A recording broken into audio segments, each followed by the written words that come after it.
Bueno, muy buenos días para todos. Queremos dar la bienvenida a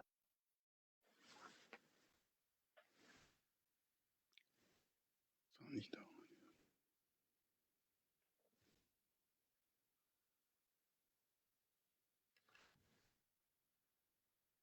Miguel, sonido ha desaparecido.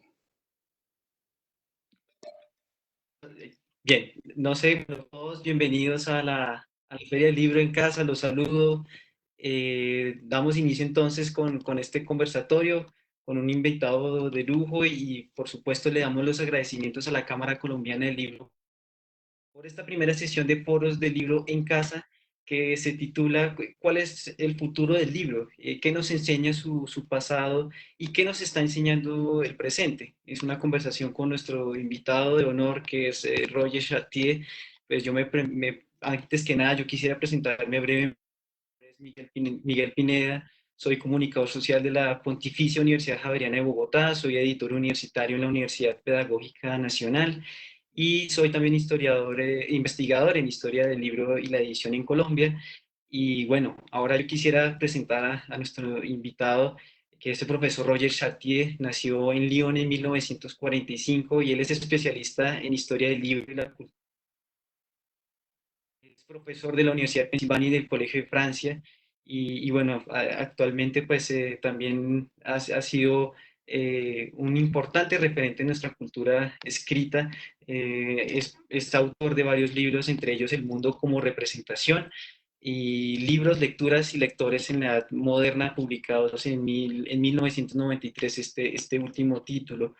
Y bueno, pues nada, comencemos y démosle la palabra a nuestro invitado, el profesor Chartier. Muy buenos días desde Colombia, desde algunos sectores del continente. Buenas tardes también, pues para usted que se encuentra en Europa. Y yo quisiera que empezáramos este diálogo preguntándole, pues, cómo está viviendo actualmente la sociedad europea y sobre todo la academia francesa, europea, la francesa y la europea, cómo están viviendo esta crisis mundial.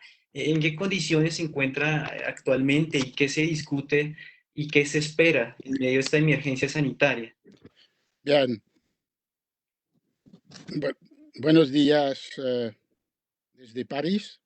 Es para mí un gran honor de poder participar en la Feria del Libro de Bogotá y quisiera agradecer a Sandra Pulido, la directora de la feria, su invitación. Y también es un placer de poder conversar con usted, Miguel Pineda, que, como lo mencionaba, es historiador del libro también y de la lectura, y publicó un libro muy importante sobre, el título es Editar en Colombia en el siglo XX, dedica a un género fundamental, las antologías o historias literarias o selección de texto, en este caso la selección Samper Ortega.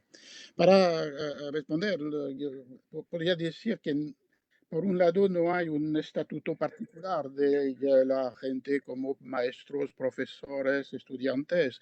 Como sabemos, las condiciones son las mismas para todos: encierro, confinamiento, aislamiento. Lo que se debe subrayar es que detrás de esta apariencia de igualdad o de universalidad, que la crisis refuerza las desigualdades sociales. Y no es la misma cosa de subir o sufrir esta situación con un mínimo de espacio o un departamento muy pequeño o con una actividad como la nuestra que permite de leer, escribir, comunicar. Estoy en Bogotá ahora, puedo trabajar con los estudiantes de Filadelfia online y otras personas que no tienen esta posibilidad y que sufren más que nosotros. Ah, lo que se discute, evidentemente, las transformaciones del mundo después de la salida de la crisis. Y es un tema que casi se ha transformado en un género filosófico literario de predecir, profetizar los meses o años que van a seguir esta crisis, particularmente desde el punto de vista de la economía, de los comportamientos o de la sociedad. lo que se espera. Me parece que generalmente en este género se espera un mundo mejor, no necesariamente menos duro, porque sabemos que la crisis económica, social, tal vez política puede ser muy grave, pero un mundo en el cual la economía sería más justa, menos salvaje, en la cual el mundo sería más solidario y en el cual los comportamientos cotidianos podrían estar vivido en una forma más amena, más generosa de ciudadanía. Pero se debe añadir a su pregunta lo que se teme. Y en Europa hay un temor importante, no solamente en relación con una crisis económica que parece sin par desde los años 30, sino también un peligro que sería ilustrado por las aspiraciones xenófobas, de un nacionalismo exacerbado, de la perpetuación de las políticas autoritarias u autocráticas que ya existen, que podrían salir reforzado de la crisis en relación con el temor, el miedo de la gente. Entonces, la apuesta sería el porvenir de Europa como construcción política que debe superar esta tendencia a reforzar las fronteras, las barreras, los nacionalismos y, desgraciadamente, la xenofobia. Sí, sí, en medio, digamos, de esta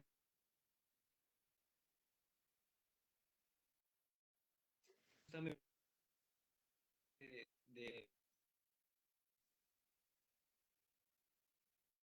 el futuro del libro y esta discusión se inscribe en una iniciativa de la Cámara Colombiana de la Feria del Libro en Casa.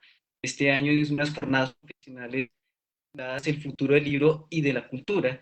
Y pues como actualmente estamos viviendo en un mundo pandémico, si se me permite este término, profesor Shep, estos efectos de la COVID-19, de un pandémico, en la transformación de la cadena de valor de libro. Pues, entonces queremos observar cada uno de esos actores o esos eslabones de la cadena del valor del libro como una cuestión de regulación, ¿no? Es un concepto que el profesor Chartier lo ha trabajado a lo largo de su trabajo y tiene unos matices y unas diferencias. Entonces, yo le quiero proponer al profesor Chartier que miremos cuáles han sido las iniciativas y qué podemos reflexionar respecto del balance que tenemos a la fecha. Decía que es una crisis desde el siglo pasado, se han acentuado más y se han revelado otras problemáticas socioculturales y desde la academia, particularmente desde la historia de la cultura escrita, quisiéramos saber, profesor, qué tenemos que decir y aportar. Entonces, yo quiero que revisemos esta cadena de valor con su historia de larga duración y empecemos por el primer autor, que son los autores, los escritores y en generalidad los artistas. Uno de ellos, el escritor y guionista Guillermo Arriaga, dijo en días pasados que la vida general tiene un poder y un poder excepcional en medio de un momento tan... Dice la identidad de reflexión, un día para el encuentro y la han generado una serie de iniciativas, de muestras artísticas convulsas. Le menciono solo unas pocas, por ejemplo, pero no solamente, sino ya con una moda a lo largo del mundo, exhiben sus puestas artísticas en los balcones, o por ejemplo los escritores rusos que han solicitado al gobierno que se catalogue el libro como un bien común para evitar que su industria de la cual dependen no vaya al vacío. O por ejemplo en Italia ha crecido más las expresiones artísticas en medio de una carrera para documentar y crear literariamente expresiones o explicaciones al impacto de la pandemia. Yo les menciono, por ejemplo, el New York Times relacionado, por ejemplo, dos obras, How Contagion Works o Virus, The Great Challenge, que ya se leen en audiolibro.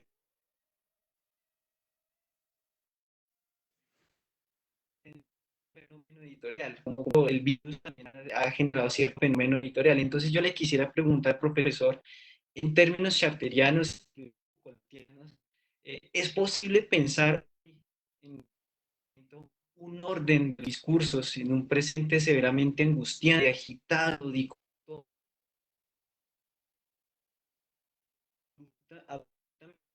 y estadísticas ven ese futuro eh, como ahora ser exacerbadas por una pandemia? Sí, por un lado, me parece que todas esas iniciativas que usted recuerda, exposiciones espontáneas, conciertos dados por músicos que están cada uno en su casa, pero que ya pueden, es el caso en Italia, es el caso de la Orquesta de Filadelfia, que proponer una presencia cultural a pesar de la imposibilidad de ir a una sala de concierto o de visitar un museo. Y todo esto me parece fundamental porque es una forma de ilustración de la cita que usted hacía en cuanto a la cultura como no solamente una manera de establecer lazos sociales, sino también de figurar una forma de solidaridad, una forma de compartir la situación gracias también a la expresión de la belleza. Lo que se debe añadir, que más preocupante, tal vez la última parte de su pregunta, es que todos los artistas, salvo los más famosos, se encuentran ahora en una situación dramática, sin los festivales en Europa del verano, sin la posibilidad de dar conciertos y recibir ingresos.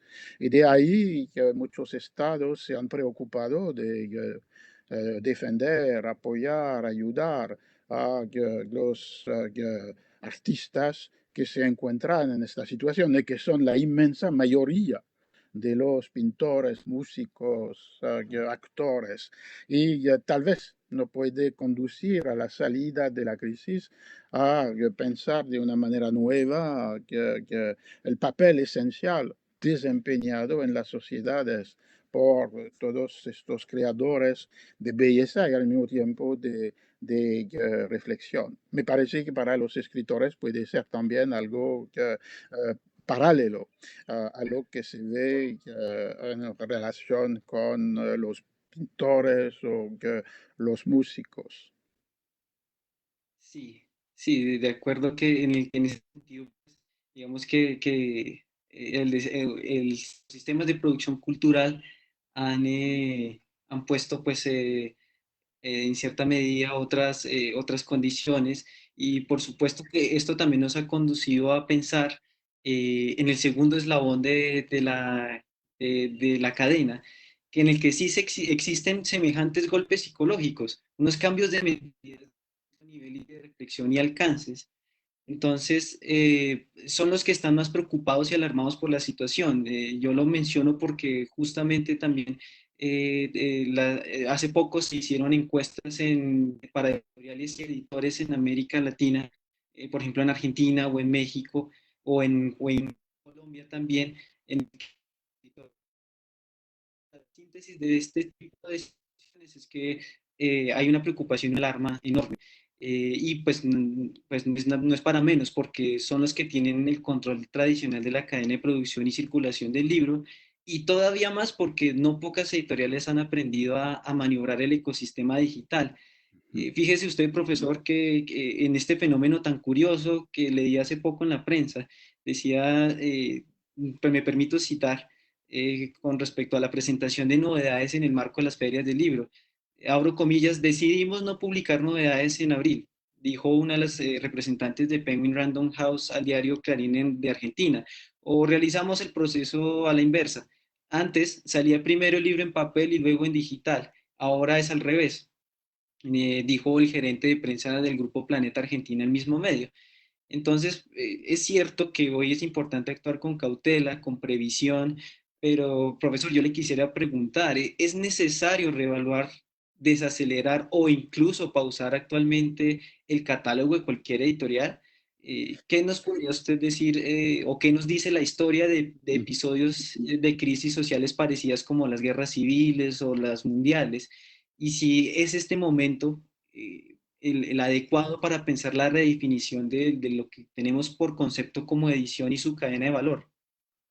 Reflexionar sobre la edición es tal vez reflexionar sobre el tema fundamental de esta conversación, es decir, establecer un diagnóstico sobre la situación de crisis de hoy, que puede ser una forma paroxística dada a problemas anteriores que existían antes de este evento inesperado e indomable hasta ahora, y al mismo tiempo de pensar si lo que vemos hoy en día como una respuesta, una forma de defensa contra la situación debe ser, puede ser el futuro. Alors, en relación con la edición, lo que vemos hoy es lo que decía que nuestro colega o el presidente de la Cámara, es que las librerías están cerradas en el mundo entero. Hay una compra de libro que generalmente se hace a través de la red electrónica. Hay excepciones que podemos discutir, pues de las librerías, por ejemplo, en Francia, que han intentado mantener una forma más tradicional de comercio, pero es muy marginal. Estamos en una situación en la cual la lectura de los libros adquiere una dimensión de lectura frente a la pantalla que no tenía anteriormente y como lo hemos yo observado, hay una interrupción o suspensión de la publicación de las novedades. Ahora decía que esto se ubica en una tela de fondo que era ya una transformación de la edición, por ejemplo, los progresos de la autoedición, o pensando también en el crecimiento de la edición electrónica y muchas de las editoriales hoy en día tienen para un contrato con un autor las dos formas de la edición impresa y para el mismo libro, entre comillas, la edición electrónica. Lo que se puede observar hoy en día es que sí ha crecido la compra de libros, que es diferente de la compra electrónica de libros impresos. La compra de libros electrónicos, que es siempre muy baja en el mercado del libro en todos los países de Europa y casi del mundo, con la excepción de los Estados Unidos, no ha crecido tanto. Y si la gente utiliza el medio electrónico es para comprar libros impresos y no para comprar inmediatamente, masivamente, libros electrónicos. Es lo que vemos con las estadísticas francesas de hoy en día. Consecuencia práctica, como usted decía, la cita que ha hecho, es verdad que tal vez para pensar en situaciones comparables, no imagino idénticas en el futuro, una práctica sistemática de una edición electrónica y de una edición impresa, tal vez empezando con la electrónica, podría ser la regla universal de la práctica editorial. Hasta ahora hay muchas editoriales en Francia que no tenían un catálogo electrónico ni para las novedades ni para los libros del fondo. De esta manera podría ser un nuevo equilibrio entre papel y pantalla para la publicación de los libros. Pero lo que quisiera añadir, que vamos a encontrar con otras preguntas, evidentemente, que esto no significa que hay una equivalencia entre la forma electrónica y la forma impresa del, entre comillas, mismo libro. Es un tema que podemos discutir más profundamente más tarde, pero es siempre una regla de pensamiento. Lo que estamos haciendo hoy en día, gracias a las múltiples formas de la comunicación, publicación, lectura electrónica, nos salva en un cierto sentido del aislamiento radical, total. Al mismo tiempo, hay un peligro, el peligro de pensar que el mundo de después podría ser el mundo de hoy y que finalmente el libro electrónico sí existe y este concepto podría sustituirse fácilmente y universalmente al libro impreso, y la misma cosa para el concierto que hemos evocado o para la enseñanza a distancia y utilizado los mecanismos online. Siempre me parece importante de subrayar que no existe equivalencia y que ya el mundo del porvenir debe respetar esta no equivalencia y tal vez aprovechar, como lo hacemos ahora, los recursos ofrecidos por el mundo digital, sin olvidar que no es el equivalente del mundo no digital. Por ejemplo, para mí es una gran frustración de tener esta conversación o de dar esta charla en una forma digital sin posibilidad de ver a los oyentes, sin posibilidad de, después de la conversación, de encontrar directamente la gente, de responder a sus respuestas. Todo esto es una forma que es muy útil porque podemos comunicar, pero que no puede ser considerada como equivalente a la práctica que conocíamos anteriormente. Sí, sí, definitivamente, pues por supuesto que esto nos ha representado una serie de cambios y modificaciones y sobre todo el concepto, profesor, del libro digital en el que se ha concentrado en esta última parte. Ahora yo también quisiera trasladar el libro digital a un centro muy importante del tercer punto, digamos, del eslabón de la cadena y es las librerías y las bibliotecas porque quizás este es el sector del libro más golpeado anímica y económicamente por la crisis. Vemos que muchas librerías tuvieron que cerrar sus puertas y emplear mecanismos de venta y divulgación digitales. Por ejemplo, han empleado el e-commerce, los domicilios, las librerías se han conectado más con las redes sociales y han tenido también la subvención o el apoyo colectivo mediante campañas solidarias de donación. Mm. Aquí en Colombia tenemos nuestra campaña Adopta una librería pero este método en su conjunto, con sus primeras iniciativas, pues no podría representar ni el 10% de las ventas totales de aquí en adelante para las librerías si no se piensa en reinvenciones o estrategias un poco más proyectadas a largo plazo. En días pasados, por ejemplo, la Cámara Argentina de Papelerías, Librerías y Afines se manifestó en los siguientes términos. Las librerías atraviesan la peor crisis de su historia. La pandemia del coronavirus provocó una caída en las ventas del 70% respecto del mismo periodo del año pasado y el impacto económico hace insostenible su actividad comercial. Cierro la cita. Profesor, ¿esta cita encierta la peor crisis de su historia, de la peor crisis de las librerías? ¿Qué alternativas tienen hoy estos comercios físicos del libro para transformarse y preservarse entre la lógica económica que la sustenta y un posible patrocinio o apoyo de las autoridades gubernamentales mediante políticas públicas, por ejemplo? Y por lo demás, profesor, lo que usted ha estudiado sobre las librerías, esto también es una historia de larga duración, ¿no? Absolutamente, aquí sería un ejemplo de una situación paroxística para lo peor, de una dificultad anterior a la pandemia. Sabemos todos, y particularmente los lectores del libro de Jorge Carrión, Librerías, que ya las librerías han encontrado en las últimas décadas dificultades y que muchas ya desaparecieron antes de la epidemia. Por ejemplo, en París, entre 2000 y 2018, 350 librerías desaparecieron. Sería la misma lección para el mismo resultado para muchas ciudades europeas y también Nueva York. Sabemos las razones de esta dificultad.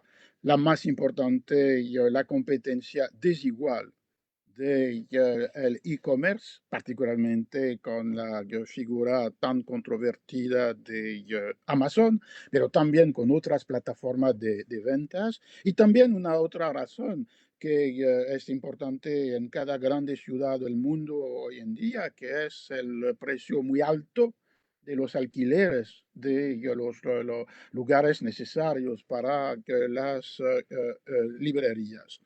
Y de ahí me parece que tanto para responder a la situación dramática de hoy en día, como para responder también a esta crisis de tela de fondo que existía antes de la pandemia, podemos pensar a lo que todos podemos hacer. Quiero decir, los poderes públicos, como usted mencionaba, con leyes que protegen las librerías. Se sabe como en Francia que la ley del precio único del libro ha ayudado sin tener el resultado absoluto, porque mencionaba la desaparición de muchas librerías. Sin embargo, ha mantenido una posibilidad de una red de librerías que pueden, con esta ley, entrar en una competencia no tan desigual con los supermercados o los megastores que venden también libros. De la misma manera, una ayuda pública para el problema de los alquileres, porque si no, no hay posibilidad de mantener una librería en el centro de las grandes ciudades. Y por otro lado, no únicamente los poderes públicos están involucrados en esta defensa, sino también las librerías y los compradores. Las librerías en el sentido que pueden aprovechar lo que le hace única la sociabilidad alrededor del libro, el encuentro, la presentación de los libros, las lecturas públicas, el papel desempeñado por el librero como guía de lectura para sus clientes. Y esta dimensión de sociabilidad, de proximidad, explica por qué, por ejemplo, en los Estados Unidos, después de 2009, hay un aumento, no una destrucción, un aumento de lo que se llama librerías independientes. Y había visto en CISPAN, la cadena pública, la red pública de televisión, el año pasado, casi en el mismo periodo, un programa sobre the Independent Bookstores Day. Entonces, aquí había una respuesta a partir de lo que no puede hacer la red, no puede hacer Amazon, que es esta forma de sociabilidad que implica la oralidad, el encuentro alrededor del libro. Y podemos suponer que lo que vivimos ahora no sería un estado permanente y que vamos a poder un día, espero lo más próximo posible, a la posibilidad de encuentros y de esta forma de sociabilidad. El segundo elemento que puede aprovechar la librería para defenderse contra las dificultades que mencionaba, es esta idea que fue citada por Sandra. En una librería se encuentra lo que no se buscaba. Y la librería es como un territorio, es como un lugar donde el lector, transformado en comprador, lo podemos esperar, viaja y va de un lugar a otro lugar y puede descubrir libros que le parecen esenciales sin que entrando en la librería los conocía. Es completamente diferente esta lógica topográfica, la lógica del viaje, de la lógica analítica, por ejemplo, de Google o de Amazon, en las cuales la oferta está organizada a partir de una forma automática de algoritmo. Entonces, aquí también este papel de guía en un viaje, el viaje en el espacio de la librería, puede ser una fuerza única de las librerías. Pero últimos actores, nosotros, y la necesidad de resistir a la tentación de comprar un libro porque no se encuentra inmediatamente, de comprarlo a través de hablamos de Amazon tal vez como empresa particular y como símbolo de esta forma de e-commerce totalmente destacada de la actividad de librería, evitar esto y tener un poco de paciencia en la relación con la librería de proximidad o de la localización.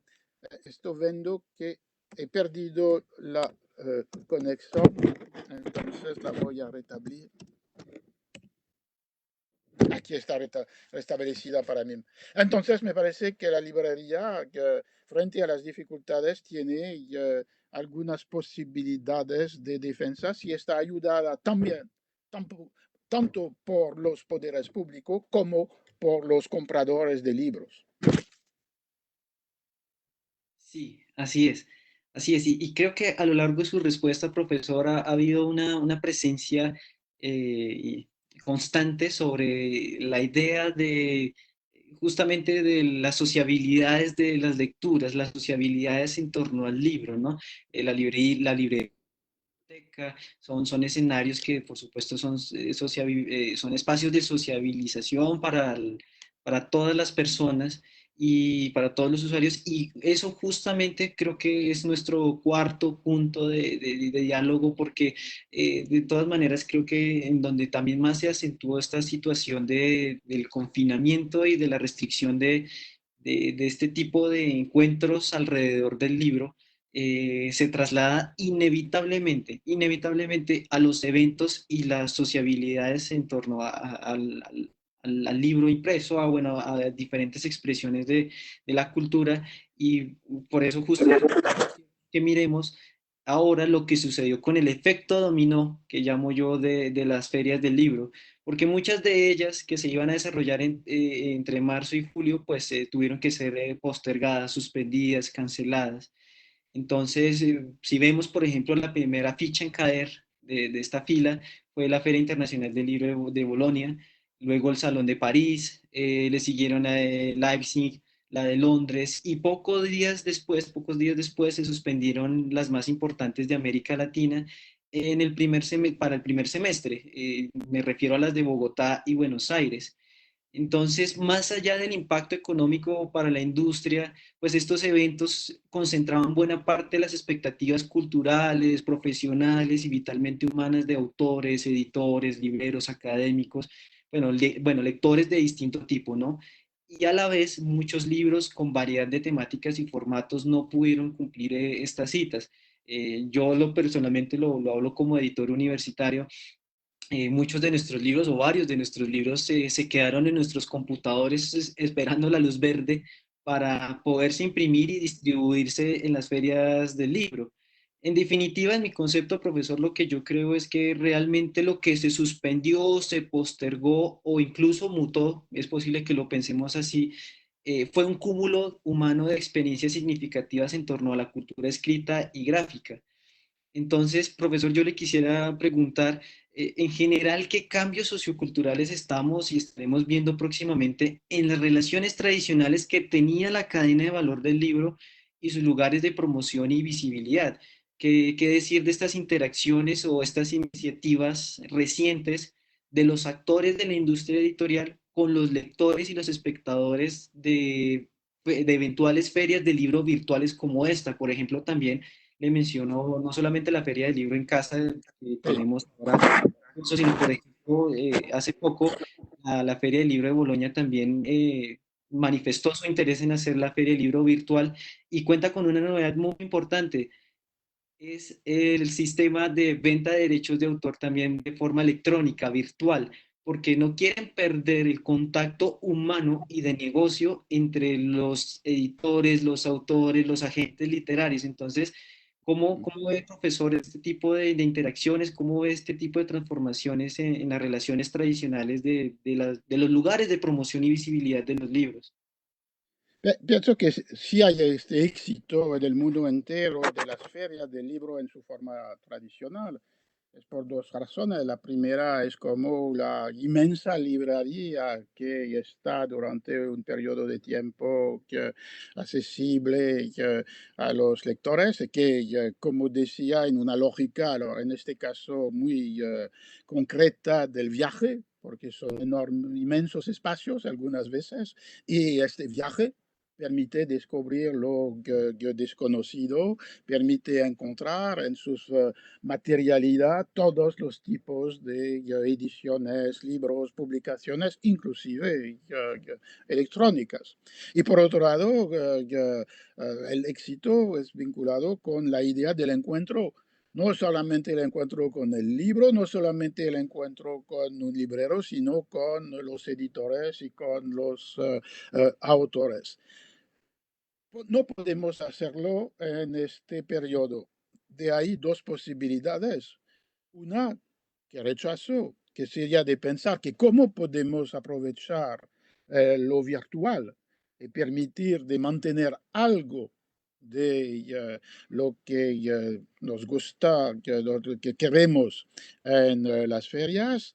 Podríamos seguir este camino y finalmente tener más ferias virtuales que teníamos anteriormente y de esta manera lo extraordinario del momento podría convertirse en una práctica. ¿Y por qué no pensar que algunas veces se podría hacer de esta manera encuentros virtuales? Pero segundo camino, me parecería una pérdida, me parecería un error, la pérdida de la sociabilidad y de la materialidad y el error de la equivalencia.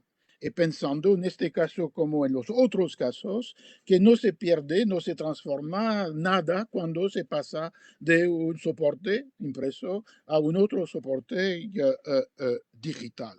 Me parece que esto sería finalmente no solamente una pérdida, sino también, como decía, un posible peligro, porque si se aplica generalmente este principio, que podemos pensar que muchos de los poderes públicos podrían ser interesados a desarrollar una enseñanza digital que permite tener menos maestros o profesores, de sustituir a las bibliotecas y a sus bibliotecarios los datos del banco de datos digitales o finalmente de sustituir Amazon a los libreros. En este caso, de hacer tal vez en el futuro una edición sin editores. Me parece que absolutamente indispensable en este momento en el cual aprovechamos el mundo digital y en cierto sentido lo agradecemos para esto, de recordar esta lección fundamental, porque si no, el mundo de la salida de la crisis podría ser profundamente, totalmente transformado y no solamente aprovechar lo bueno que sale de esta crisis y la invención múltiple para compensar la melancolía o la nostalgia o la frustración, sino también para mantener, organizar una coexistencia entre todas estas formas de sociabilidad, sino con presencia de edición digital o impresa, o lo podemos ver de lectura. Esto me parece absolutamente esencial. Y como las ferias del libro son un evento de una grande dimensión, de un impacto considerable, permite reflexionar de una manera aguda sobre la diferencia, que no significa que no podemos aprovechar los sustitutos cuando existen, más fundamentalmente la diferencia. Y la razón por la cual decía que un mundo sin librerías, sin feria del libro, sin libro impreso, sería un mundo triste.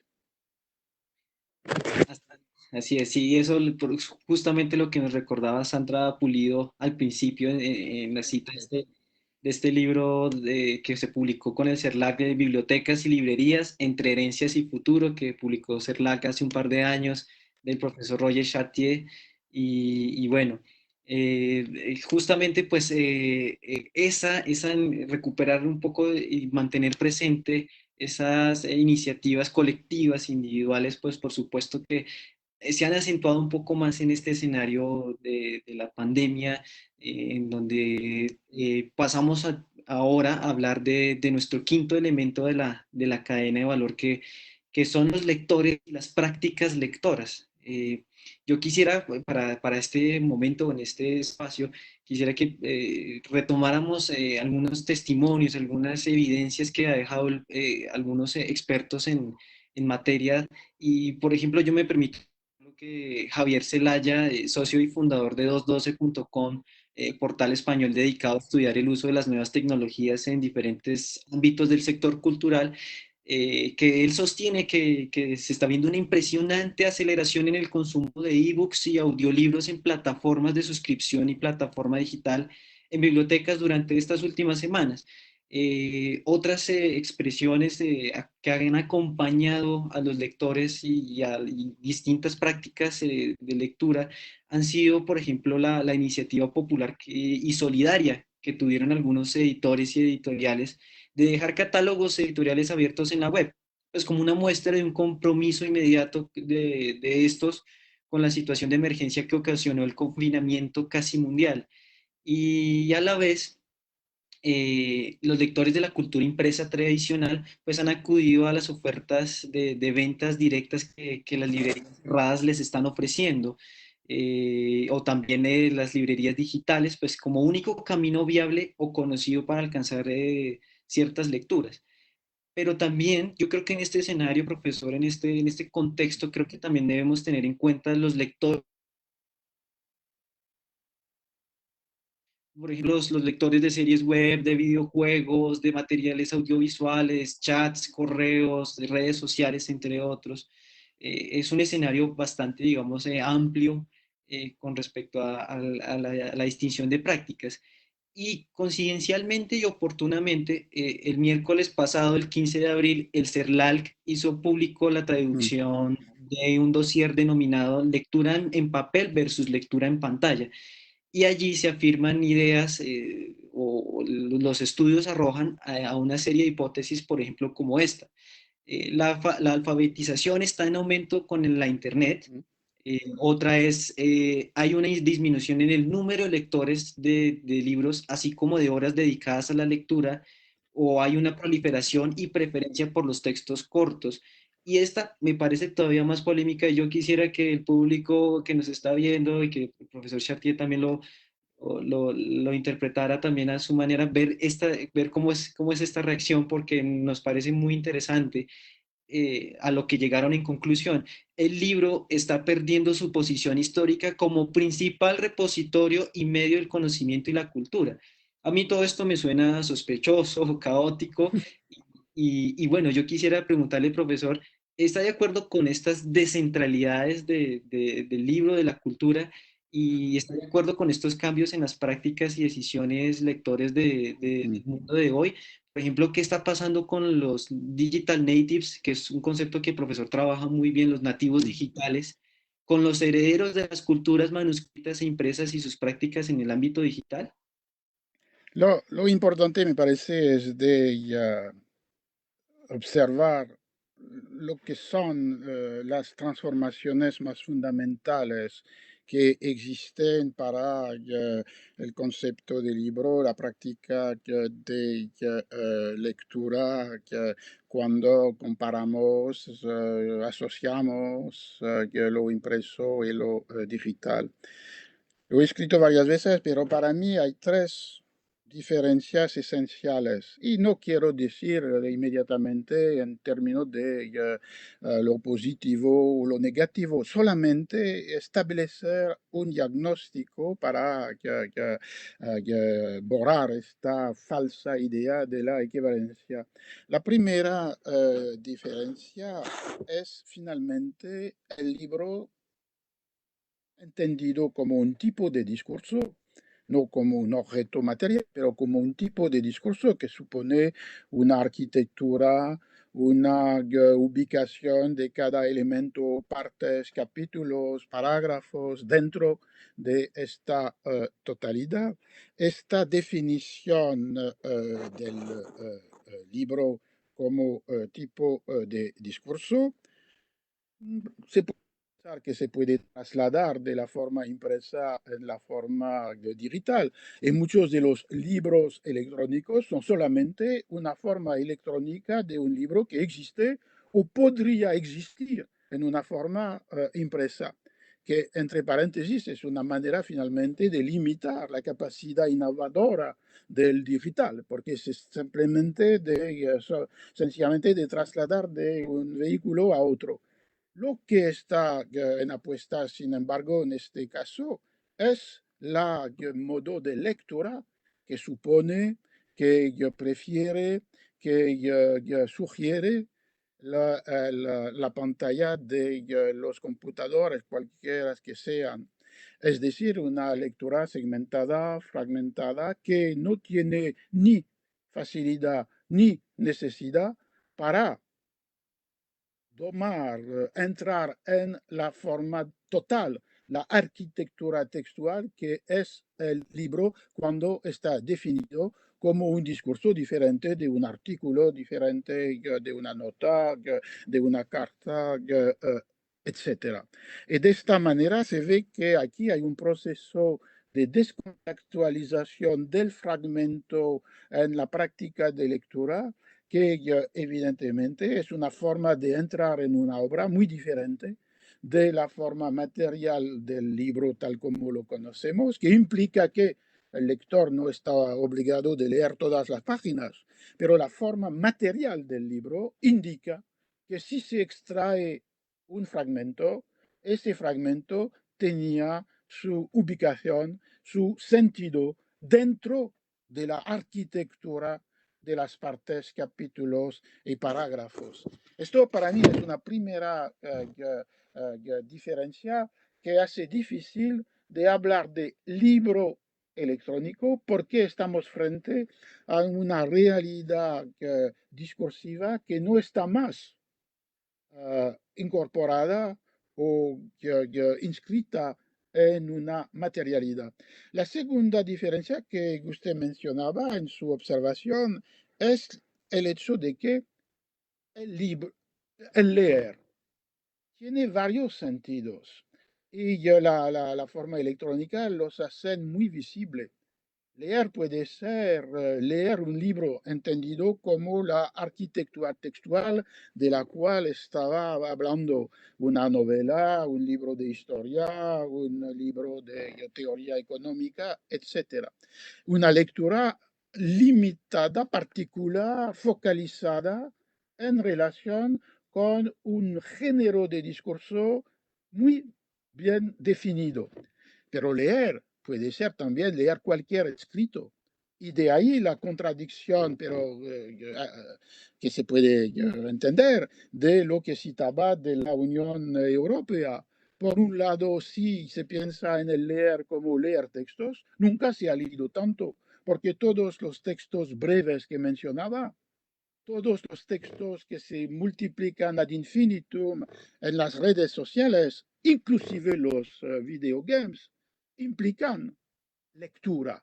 Y el diagnóstico de la alfabetización está en aumento con Internet es absolutamente verdadero. Lo que está en apuesta es que el tipo de lectura que se asocia con estos textos breves, intercambiados, muchas veces efímeros, que son los que citaba los tweets, los chats, los correos, etcétera.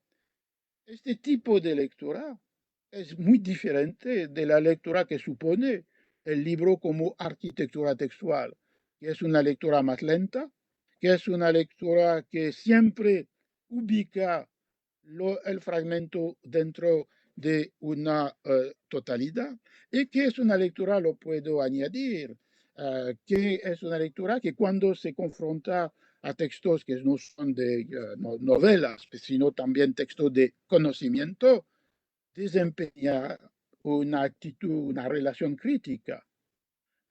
Esto supone una lectura meditada, lenta, que no es la lectura de las redes sociales. Y de esta manera se ve que con esta observación se introduce también la cuestión del conocimiento y de la perversión del conocimiento que implica la lectura apresurada de las redes sociales y que se diferencia profundamente de la lectura con dimensión crítica que implica o sugiere el libro en su forma tradicional. Y esto no lo debemos menospreciar.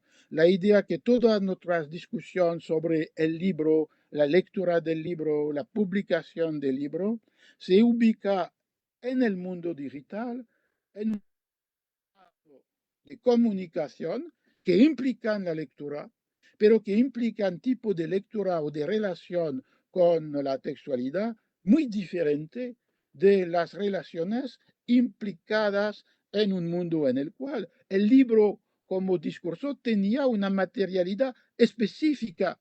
No había una continuum entre carta, artículo, el libro. Cada una de estas formas de escritura tenía una materialización particular.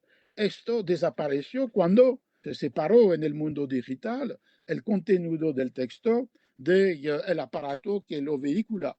La pantalla sirve para todos estos textos que están evocando.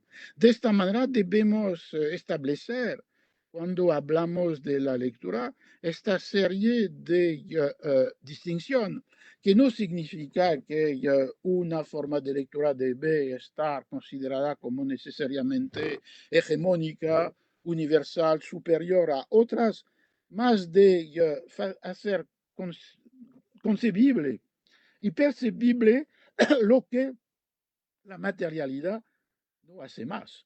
Todos estos textos, breves, longos, libros, tweets, aparecen sobre el mismo soporte. Es una innovación radical en la historia de la humanidad. Nunca había existido ni en el tiempo de las tabletas de Mesopotamia, ni en el tiempo de los rollos de los griegos y de los romanos, ni en el tiempo de los códices manuscritos o impresos después de Gutenberg, tal separación. Esta separación nos obliga a pensar cómo podemos afrontar esta transformación profunda de la relación con el mundo de lo escrito. Y de ahí, evidentemente, diagnósticos que pueden ser aparentemente contradictorios. La alfabetización crece y la lectura entendida como la lectura adecuada a las novelas, los libros de historia, los discursos filosóficos, puede tal vez estar en peligro si se piensa que leer siempre como se lee frente a la pantalla para las lecturas de las redes sociales. La apuesta es importante porque puede ser también una apuesta sobre el conocimiento.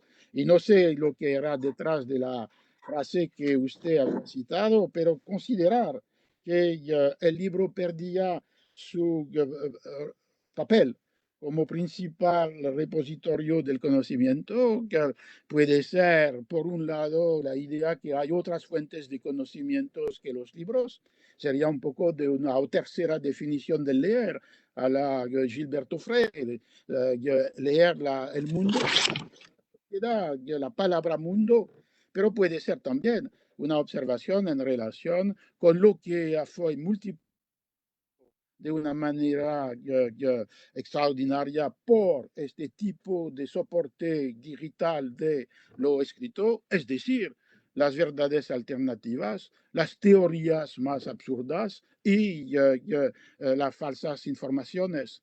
Esto también es una apuesta absolutamente esencial. Creo que a lo largo de esta charla, profesor, creo que se ha mantenido muy firme esta intención de justamente de entender estos discursos, estas prácticas y por supuesto, eh, eh, refutar un poco la idea de las equivalencias que el profesor ha insistido ya largamente.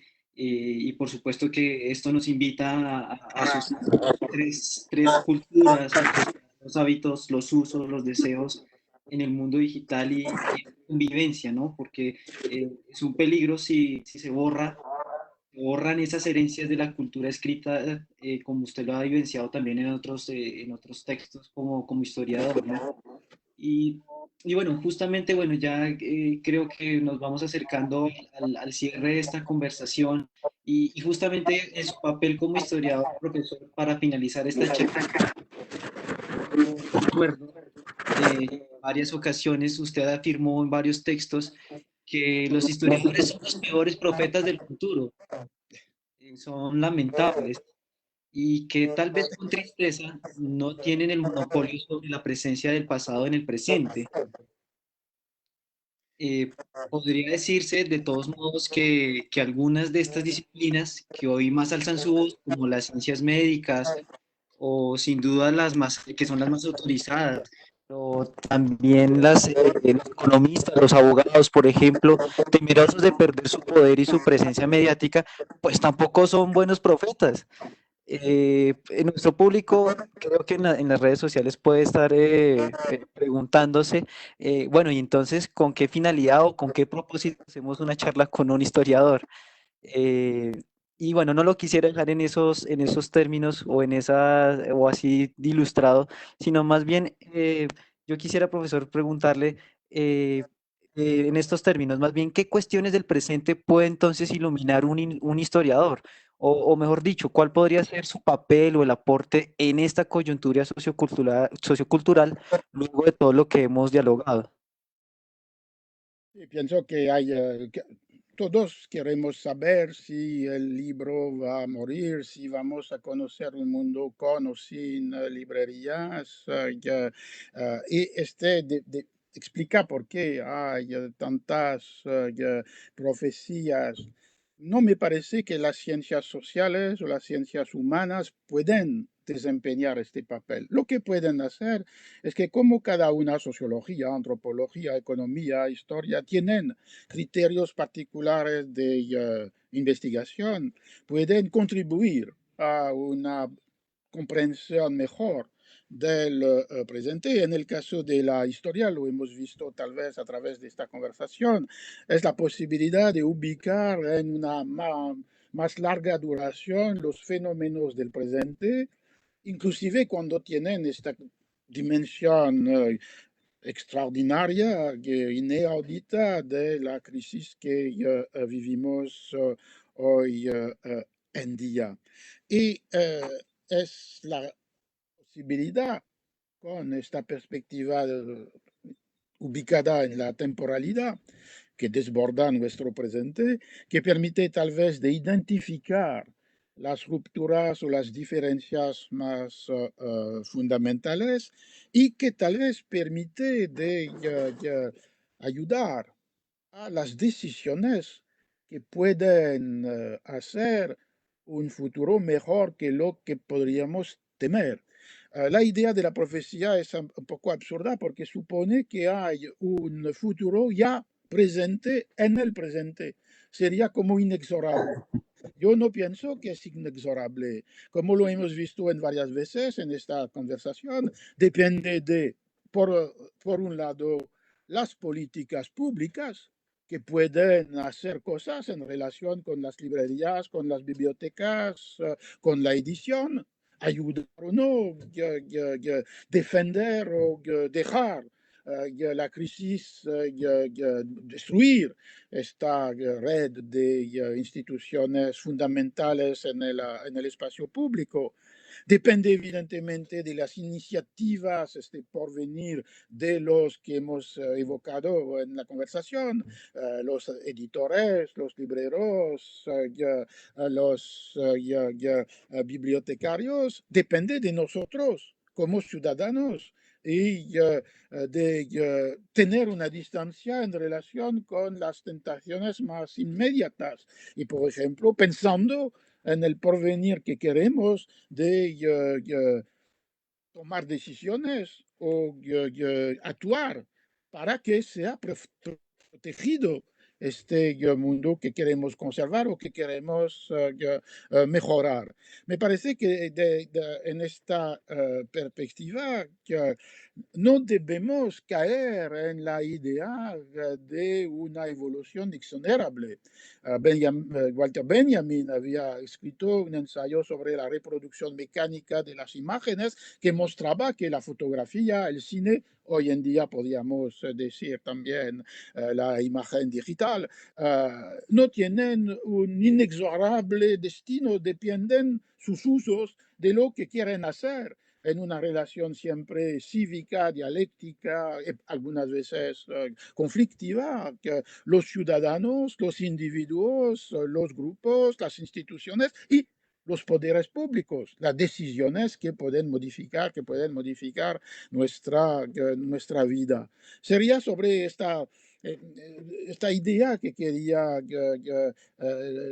acabar nuestra conversación, sobre la idea que nada inexorable. Sabemos las dificultades, sabemos los obstáculos objetivos y vemos hoy en día que podemos estar más frágiles que lo pensábamos, pero al mismo tiempo no debe borrar o hacer olvidar la capacidad de las sociedades a no necesariamente hacer las cosas para lo peor, sino también para un bien común que podemos compartir y por el cual debemos actuar y trabajar. Finalmente, rechazar la profecía es una forma de abrir un porvenir con más optimismo.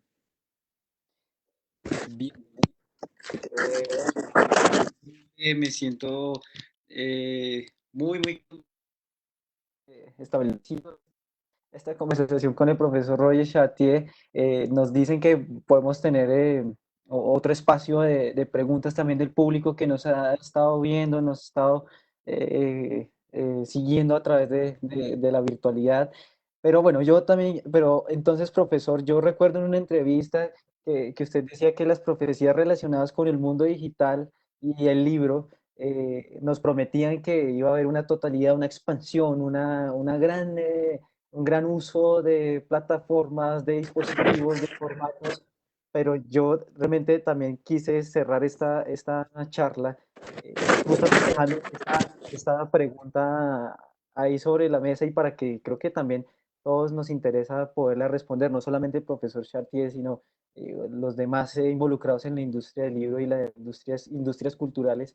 Profesor, entonces, para esta pregunta, las profecías sobre el libro y el mundo digital no están a punto de cumplirse en este nuevo mundo pandémico. Perdón, puede repetir el sonido, no estaba bien. La- Las preguntas, y como le sí, digo, le pregunto a las personas sí, relacionadas en la industria del libro y puede repetir la pregunta. Sí. sí, eh, y el libro y el mundo digital no estarán a punto de cumplirse en este nuevo mundo. No, pensaba que como subrayaba la idea que no hay nada inexorable. Tal vez en este momento de crisis paroxística, los que habían defendido una idea de un mundo enteramente digital pueden encontrar un apoyo para la tesis, porque dependemos para casi todas las prácticas que hacíamos de una manera directa en relación con lo impreso, la sociabilidad, el encuentro se han transferido en una forma digital. La apuesta es de saber si nos contentamos con esto y lo podemos repetir para el porvenir y finalmente imaginar el libro impreso, las ferias del libro en el sentido no virtual, los cursos dados en una aula, una lectura y una compra de libro en una librería. Si es esto que queremos, porque estamos muy felices con la experiencia, o bien si pensamos que aprovechando todo lo que fue es inventado en esta situación paroxística que obliga a inventar. Sin embargo, mantenemos la idea que el mundo del porvenir debería aprovechar lo que es único en nuestra edad. Es la posibilidad de tener tres culturas de lo escrito. La gente puede escribir de mano, la gente puede leer, publicar muchos textos impresos y tiene este recurso extraordinario que es la comunicación, la publicación, la edición, la lectura digital. Sería la idea que si consideramos que estas tres formas no son equivalentes, cada una tiene su provecho, característica, placer o obligación. Deberíamos en este sentido actuar para que no se haga realizada la profecía del digitalismo universal. Ya, sí, bueno, muy bien, muchas gracias, profesor. Entonces yo le agradezco por este diálogo que ha sido fructífero, que ha generado un montón de reacciones, como por ejemplo la que le quiero manifestar en este instante. Nos preguntan directamente, profesor, en las redes sociales, ¿y qué pasará con los libros educativos? Yo, yo escuché en la prensa francesa que la Asociación de Editores de Textos Escolares estaba dejando sus textos, su promoción, su catálogo, dejándolo en acceso a los procesos educativos, pero nuestros espectadores quisieran saber desde su perspectiva, qué pasará con los libros educativos? Pienso que, por un lado, muchas editoriales han otorgado durante el periodo de la crisis sanitaria un acceso libre, como bibliotecas también, un acceso libre a la forma electrónica de su producción. Es una contribución a la, a la defensa contra lo terrible que acontece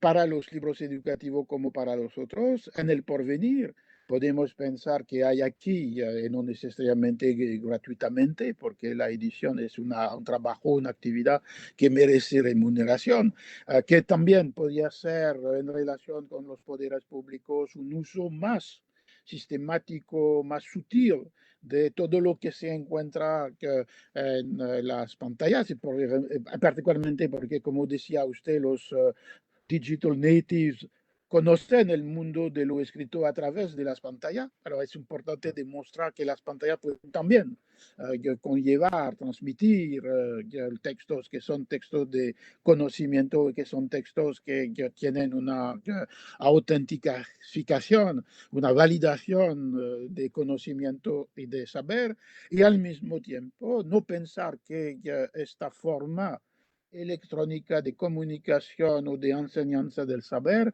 podría sustituirse a la práctica pedagógica de la clase también con otros materiales que no son únicamente digitales. Sería la ilustración de una conciencia aguda de la necesaria coexistencia entre varias formas. Me acuerdo de un texto de Emilia Ferrero que decía nunca el computador podía sustituirse a los maestros en la clase. Decía esto porque temía que el entusiasmo legítimo el entusiasmo legítimo para el mundo digital podía conducir en el marco de política de reducción de los presupuestos de la educación pública a esta conclusión. Me parece que tenía razón y que debemos pensar también la dialéctica entre aprovechar la innovación para perpetuarla y al mismo tiempo recordar que no existe equivalencia y que debemos proteger varias formas de comunicación o construcción de los saberes o, como decía, de la belleza. Gracias, profesor. Muy bien. Y bueno, nos preguntan, Mateo Quintero en Facebook nos pregunta, entonces, profesor, ¿cuál es la sugerencia que usted podría dar para las humanidades en la actualidad para la elaboración del siglo XXI? nos preguntan eso. Y la otra pregunta parecida, que es cómo debería ir escribiendo el historiador, mediante Sí. artículos, libros, cuál es esa posición. Oh, aquí era también una pregunta del periodista, el espectador, que me pregunta cómo esta crisis sería escrita por los historiadores del futuro. Aquí no me parece, estamos aquí más frente a una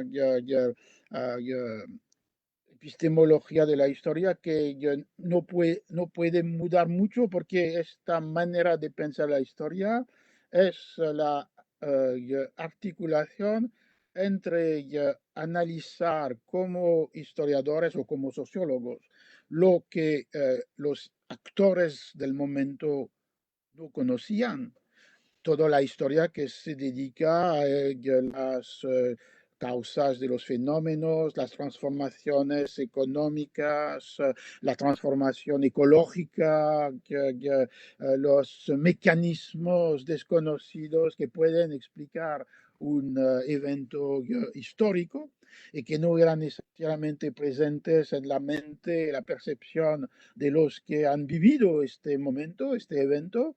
Y por otro lado, una historia que ya se hincapié en los discursos de los actores, sus representaciones mentales, sus decisiones, estrategias. Me parece que el balance, el equilibrio entre la explicación histórica que busca los fenómenos estructurales y por otro lado una atención histórica dada a los actores, sería tal vez el padrón a través del cual no solamente la crisis de nuestro tiempo, sino también la historia más amplia del siglo XXI será escrita o va a ser casi inmediatamente escrita cuando vamos a salir de esta crisis. Desde este punto de vista, no me parece que el evento crea una nueva manera de tal vez vivir el presente sí, escribir la historia de este presente no. Bien, profesor, sí, y bueno, nos ha llegado una tercera pregunta y tiene que ver con, usted ha dicho que rechazar la profecía es una forma de abrir el porvenir. Y nos preguntan, ¿y entonces qué hay de la imaginación de los eh, es una apuesta implícita, digamos, pero se puede, digamos, descalificar a la ligera descendencia de su pensamiento, pero que hay, digamos, esa conexión entre su pensamiento, la reflexión filosófica y un poco esa tendencia digamos, de su idea de acercar hipótesis a unas similitudes con una profecías, digámoslo así. Ah, sería todo un estudio de la profecía que es la palabra que invade algunos en la tradición religiosa o la tradición dramática, la palabra que invade un individuo que en este momento dice lo que va inexorablemente a acontecer. Y de esta manera hay como decía, que un aspecto de inexorabilidad y un aspecto de presencia del futuro ya en el momento de la profecía. Y tal vez muchos de los discursos proféticos quieren plasmarse en esta tradición, se presentar como discurso de la verdad absoluta, de la certidumbre en el futuro. Lo que decía es que me parece que ninguna ciencia humana o social puede desempeñar este papel. Y a este discurso inexorable de un futuro ya presente y definido, me parece más útil en un cierto sentido de oponer un discurso que con sus recursos epistemológicos o metodológicos propios puede ayudar a un diagnóstico sobre el presente, pero un diagnóstico que ya también debe convertirse en una posibilidad de actuar. No imagino que los discursos son necesariamente los que transforman las prácticas, pero es verdad también que hay un margen de actuación sobre el tiempo presente con un pensamiento de lo que nos parece lo mejor para el futuro, lo que le demuestra la situación opuesta. Vemos que decisiones políticas en muchos países del mundo hoy en día no van en la dirección de la defensa del bien común o de una enfin, una proyección de un futuro que sea menos cruel o menos desigual o menos salvaje. Entonces, debemos pensar en esto, que no se trata de profetizar, se trata de actuar a partir del conocimiento. Y sí hay una utilidad de la historia, pero dentro de todas las disciplinas de conocimiento, desde las más matemáticas y físicas o biológicas hasta las más humanas, inclusive la filosofía, es porque desempeñan este papel cívico al servicio de los ciudadanos y para convencer los que deben ser convencidos de hacer las acciones que permiten de hacer mejor el futuro, mejor en el sentido de lo que me parece nos puede unir, es decir, lo que sería una forma de vivir colectivo menos cruel, menos desigual. Bien, bien, bien, bien. Entonces, digamos, es la línea del pensamiento que se ha mantenido a lo largo de esta charla con el profesor Chartier, la de superar estas equivalencias, no tratar la equivalencia como una idea totalizadora o homogeneizadora, ahora más que estamos en un mundo pandémico, y por supuesto la iluminación del pensamiento de las ciencias sociales, del historiador, como guías en las sociedades para justamente iluminar estos pensamientos. Entonces, bueno, de verdad le agradezco al profesor Chartier por este espacio. Creo que me han dicho que una compatriota suya, Aurélie Radé, ella nos ha prestado soporte y apoyo en esta conversación. Entonces, ella quisiera como comunicarse con usted y manifestarle Bien, una pregunta. perfecto.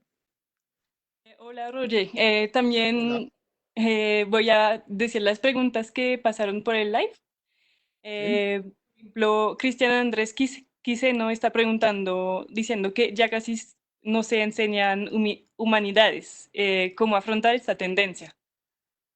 De afrontar la tendencia de qué? De De que no se enseñan más las humanidades. Sí, sería un corolario de lo que decía. Me parece que ya la enseñanza debe ya introducir necesariamente estas disciplinas que permiten ya un diagnóstico sobre el presente, de aquí las ciencias ya humanas y sociales que conocemos, el saber sociológico, económico, antropológico, histórico, y también, evidentemente, porque las sociedades será la primera pregunta de Miguel, que viven también en relación con la cultura, el arte, la literatura.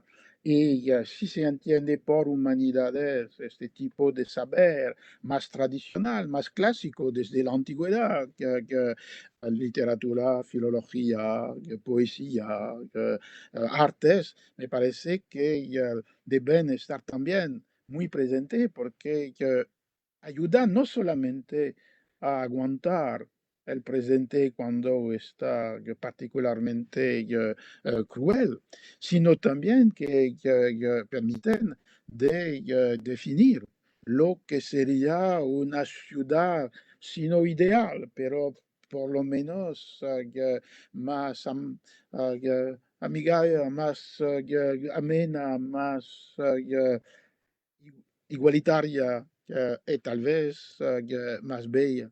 En este sentido, sí, me parece que la conversación puede tener un impacto sobre lo que se enseña en las escuelas y sí es absolutamente fundamental de introducir los saberes técnicos o científicos que permiten a la gente de afrontar lo cotidiano y también una situación como la situación de hoy.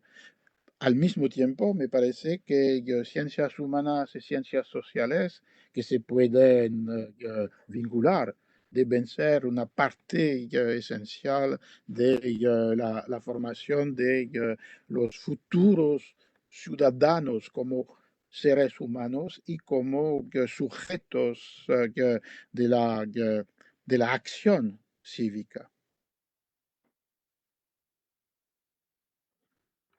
Muchas gracias. También tenemos a Heidi Cantu que está preguntando si un libro digital podría tener la misma permanencia y conservación que los libros físicos, los Ah, cuales es ya una... sabemos sí, que eh, pueden existir eh, más inclusive de 300 años.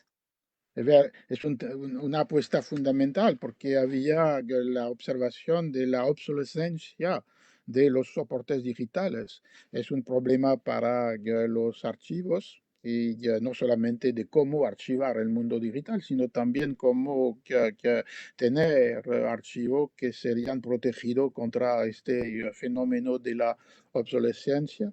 Y aquí la dificultad también es la relación entre los formatos digitales y los aparatos electrónicos. Y hemos visto que la historia del mundo digital era una historia de la pérdida de posibilidad de leer bancos de datos electrónicos cuando no existían más los aparatos que permitían leerlos. Entonces hay una pregunta seria por parte de los bibliotecarios y de los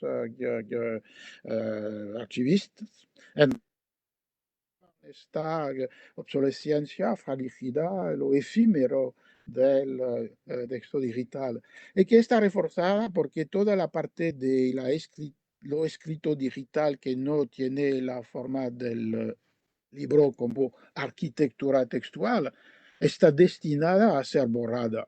Y hemos visto una cultura de lo escrito que más que anteriormente asociada estrechamente escribir y borrar. Era el título casi de un libro que había publicado, pero esta relación que siempre existió adquiere una forma extrema en un mundo en la cual la mayoría, la inmensa mayoría de los textos que no tienen esta pretensión o esta vocación a transformarse en un repertorio de textos disponibles para el presente y el futuro, son necesariamente borrados.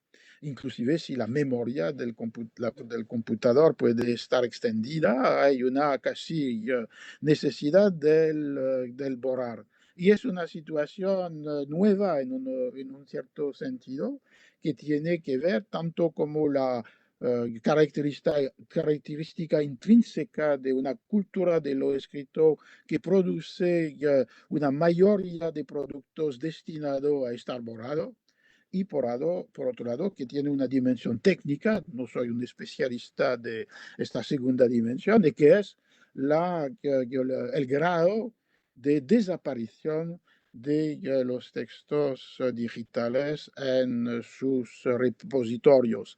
Entonces, sí, tenemos todavía muchos libros manuscritos del siglo VIII y es verdad que el soporte pergamino y después papel es un soporte que resiste a los tiempos. Y si hay pérdidas es porque por razones que no son la destrucción del objeto, la destrucción automática e inherente del objeto, es porque los objetos fueron destruidos por guerras, incendios, todos los fenómenos sociales que pueden destruir bibliotecas como la de Alejandría o libros. Es una pregunta interesante porque tiene una dimensión técnica, pero también tiene una dimensión sino filosófica, pero sí de la relación entre el miedo de la pérdida y el miedo del exceso. Siempre fueron estos dos temores yuxtapuestos. La obsesión de lo que se había perdido, lo que se había olvidado, lo que va a faltar. Y de ahí la idea de biblioteca universal, la búsqueda de los manuscritos antiguos, la preservación de las ediciones del siglo XV, etcétera. Pero al mismo tiempo había un temor contrario, que era el miedo del exceso, de un desorden de los libros, de un exceso de los textos indomables, inútiles. Esta tensión que existía en el mundo de la cultura manuscrita e impresa adquirió una dimensión extrema en el mundo digital, con por un lado la idea de una memoria absoluta. Teóricamente el mundo digital promete una memoria sin que nada puede faltar. Y al mismo tiempo el mundo digital es un mundo en el cual el borrar es una función de la computadora y una exigencia o una fatalidad del soporte. Entonces, me parece que hay aquí una reflexión muy interesante, como siempre en relación con el mundo digital, porque asocia lo técnico, lo cultural y lo filosófico. Muchas gracias. Tenemos un par de preguntas más. No sé si estás de acuerdo en responder o... Oh, sí, sí, para mí está bien, pero no quiero abusar de la paciencia de los oyentes. Muchas gracias. Tengo la pregunta de Olivia Schroeder Pacheco, que dice que en México está ocurriendo un fenómeno educativo en el que las instituciones públicas y privadas están solicitando a los profesores generar estrategias didácticas en línea antes de activar proyectos para acrecentar la oferta digital, como repositorios. Así hay una necesidad educativa sin recursos. En este sentido, tenemos que recurrir a la piratería, a recursos digitalizados por nuestra cuenta y a escasos portales que han generado oferta. Nos estamos educando a percibir y apropiar los textos de nuevas maneras. Se podría pensar que es el campo comercial de los textos en este momento el campo que genera el patrón de lectura. Entonces, la manera de consumo de libros digitales afecta su lectura. Se deben ejercer estrategias de lectura de libros adecuados dentro del marco de estrategias culturales. Bien, hay muchas cosas en la pregunta. En primer lugar, que es la dimensión de este momento de una educación online, en línea, y que representa evidentemente una posibilidad de mantener una forma de educación. He mantenido, por ejemplo, una relación online con los estudiantes de mi seminario de la Universidad de Pensilvania, que fue evidentemente suspendido a partir del momento del mes de marzo. He visto que se generalizaba este pedido para los maestros y para los profesores de secundaria o de la universidad de hacer lo más que se puede hacer con una didáctica que utiliza los recursos del mundo digital. Y me parece fundamental para proteger los alumnos y los estudiantes de una ausencia total, de una interrupción radical de los procesos educativos. El corolario de esto son tienen varias dimensiones. Una que sería lo que estaba en la pregunta, el acceso a los materiales que se pueden utilizar en esta forma digital. Hemos visto que hay casos, bibliotecas o editoriales que permiten durante este periodo un acceso libre y gratuito a estos materiales y que los profesores o maestros pueden utilizar en la comunicación online. Ya en otras situaciones parece que no, y de esta manera el único recurso es evidentemente la de los que están en un acceso cerrado. Otra consecuencia de esto, y a propósito de la lectura, evidentemente, que la lectura frente a la pantalla, sea de un texto electrónico que nació como electrónico, o bien de un texto impreso que fue digitalizado y hoy accesible en la forma digital, tiene sus propias características y debemos estudiarlas para evitar de pensar que son necesariamente las mismas que la práctica de lectura frente a lo impreso, o bien que estaban universales, podrían ser las únicas en el porvenir. Y me parece que esto, la práctica docente se debe acompañar de una reflexión sobre la práctica docente y particularmente esta relación. Y hay, aún más, porque los alumnos más jóvenes y también los estudiantes están habituados, acostumbrados a una forma de lectura digital que puede ser su lectura de lo cotidiano, pero que no es necesariamente la lectura que se piensa necesaria frente a obras que no son tweets o mails y que requieren otro tipo de lectura, como decía, menos apresurada y más crítica. El filósofo alemán Hartmut Rosa ha enfatizado la dimensión de aceleración de las prácticas culturales en el mundo contemporáneo. La lectura acelerada es una de estas prácticas y al mismo tiempo que es la lectura esperada por las redes sociales, por la circulación de la información, por la comunicación con los otros, es una lectura que no está adecuada a la lectura supuesta por las arquitecturas textuales. Y esto, la pedagogía online puede mostrarlo, convencer los alumnos o estudiantes de esta diferencia y hacer que cuando vamos a salir de la crisis, en su mente la idea que hay varios tipos de textos, hay varios tipos de lectura y que sería lamentable o triste de perder esta pluralidad. Bueno, muchas gracias. Les voy a devolver la palabra a Miguel, pero primero pues quiero agradecerles desde la Filbo a Miguel Pineda y a Roger Chartier por esta charla maravillosa.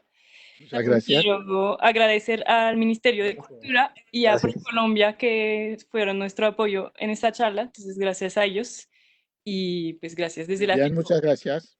Les devuelvo la palabra a Miguel. Muchas gracias. Bien, muchas gracias también a ti y a la Cámara Colombiana, a todos los aliados en esta conversación con Roger Chartier. Profesor, muchas gracias. Ha sido un enorme placer charlar sobre estos temas. Esperamos tener otros encuentros y seguir a tu charla. Entonces, muy interesante, espero que nuestros espectadores también se queden con ella, y es la de no estandarizar, digamos, los conceptos, no equiparar Sí, las muy bien. ideas un poco sobre nuestra industria, sobre nuestra cultura, y bueno, superar entonces también un poco el estadio de las profecías. Ya nos iremos entonces a construir mejor nuestras sociedades con los aportes de la academia, de la industria, que esperamos que sean el mejor porvenir para regresar a nuestras interacciones, nuestras sociabilidades, nuestra vida humana, que Bien, tanto nos ha hecho reflexionar estos tiempos. Gracias, profesor, y pues nada, me despido a las siguientes charlas de la que tiene programada la Feria del Libro en Casa, y a los demás foros que actualmente se están llevando a cabo, y las demás actividades, lanzamientos, presentaciones, charlas. Bueno, hay una infinidad de cosas muy interesantes que queremos ya observar para los siguientes estudios, por supuesto, para ver cómo sigue la vida de aquí en adelante. Profesor, muchas muchas gracias a todos gracias. nuestros espectadores, muchas gracias. Una feliz tarde ya, una feliz noche ya va a ser para el profesor, y que Sí, esté muy bien. Nos muchas estamos gracias a todos. viendo en una próxima ocasión para Colombia. Muchas gracias a usted, muchas gracias para la directora Sandra de la feria. Fue un placer de poder compartir algo del evento. Así es. Nos despedimos.